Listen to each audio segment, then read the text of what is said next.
Namna ya kuishi bila stress, mzigo wa maumivu, woga na wasiwasi.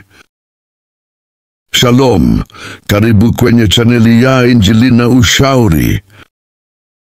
Ukitaka uishi bila stress, fuata hii video mpaka mwisho. Utagundua siri kwenye video hii. Kuna aina fulani ya mizigo ambayo kila mwanadamu anayo. Mizigo hiyo sio mizigo ile ya dhambi, bali ile ya kimajukumu, responsibility. Nataka kutaja mambo ambayo ukiyafanya bila kuelewa somo hili, ujue unajijengea mazingira ya stress. Mambo haya ni kama vile kazi, chakula, mavazi, elimu ya watoto, kujenga nyumba, mahali pa kulala na kadhalika. Hii ni mizigo ambayo inatufanya tusiwe katika hali fulani ya utulivu. Mambo haya kwa wakati mwingine hauwezi kuiepuka, ni lazima tuukumbane nayo. Lakini kosa linafanyika ni pale tunapotaka kuibeba mizigo hiyo yote ndani ya siku moja, au tuyatatue matatizo yote kwa kipindi kifupi.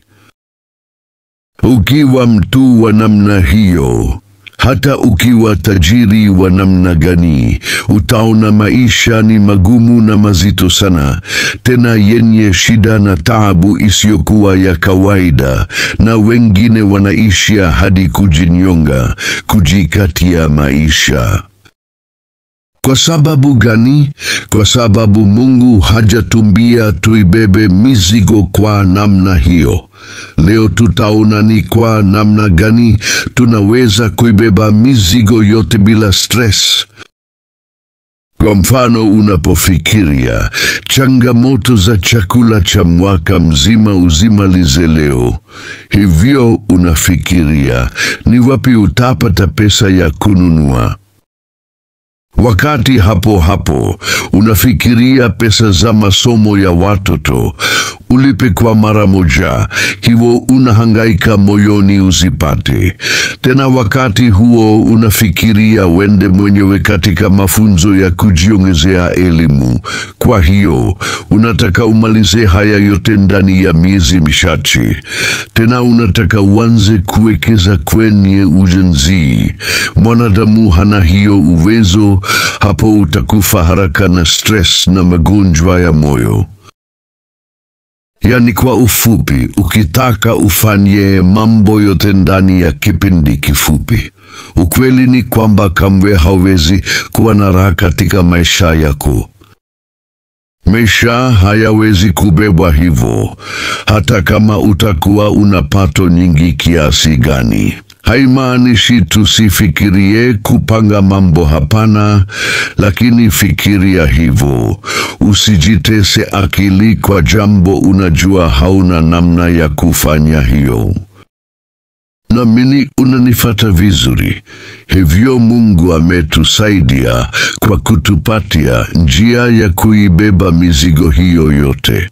Nayo si nyingine zaidi ya ile ya kuichukua siku kwa siku, hapana kwa mara moja. Imeandikwa katika Luka 11 sura ya 3, utupe siku kwa siku riziki yetu. Bwana Yesu ameivunja mizigo yetu katika siku. Ametaka kukupa riziki yako ya siku, na ya kesho usiwe na presha nayo sana. Bwana ataifungulia milango yake. Amekupa pesa za masomo ya mwaka mmoja, shukuru. Ile ya mwaka ingine ikifika, Mungu atakupa tena. Usiwe na wasiwasi wa pesa ya miaka yote mbele haijafika. Hapa utapata ugonjwa wa moyo. Majukumu yoyote tulionayo tuivunje kwenye vipindi vifupi, kwa sababu hutukuumbwa tuibebe mizigo yote kwa wakati mmoja. Tukitabikia sana kesho yetu leo, tujue tunajijengea mazingira ya stress, na mazingira ya stress inatubeba haraka kwa kifo. Ishi maisha yako, ishi unavyoweza kuishi kwa kadiri ya ulivyo navyo, pia kufatana na uwezo wako.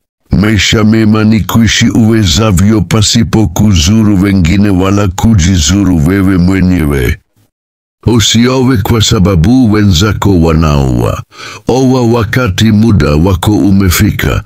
Wakati ukifika utapata mke sahihi, ila ukiulazimisha utapata mke asiye bora. Usiolewe kwa sababu wenzako wanaolewa. Olewa muda wako ukifika.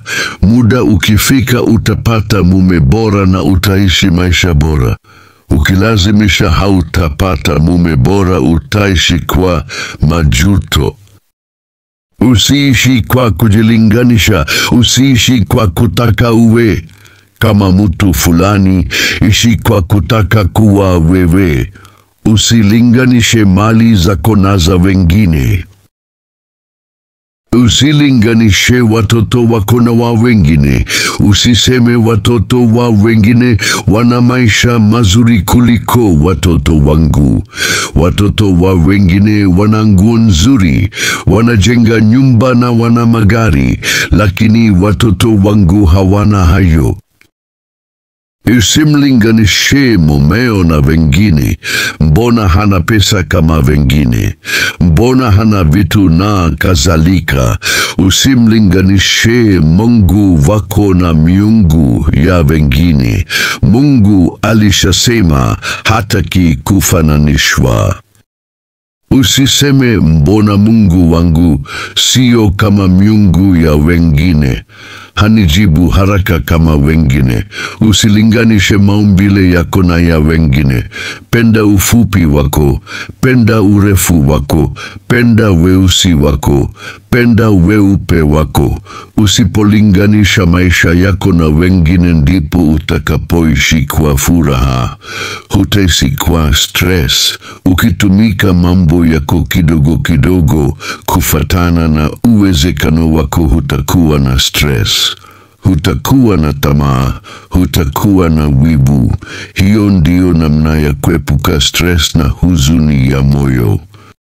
Imeandikwa katika Biblia, neno la Mungu: mwekeni Mungu matatizo yenu yote, maana yeye anawatunzeni. Ni katika Petro ya kwanza 5 shairi ya 7.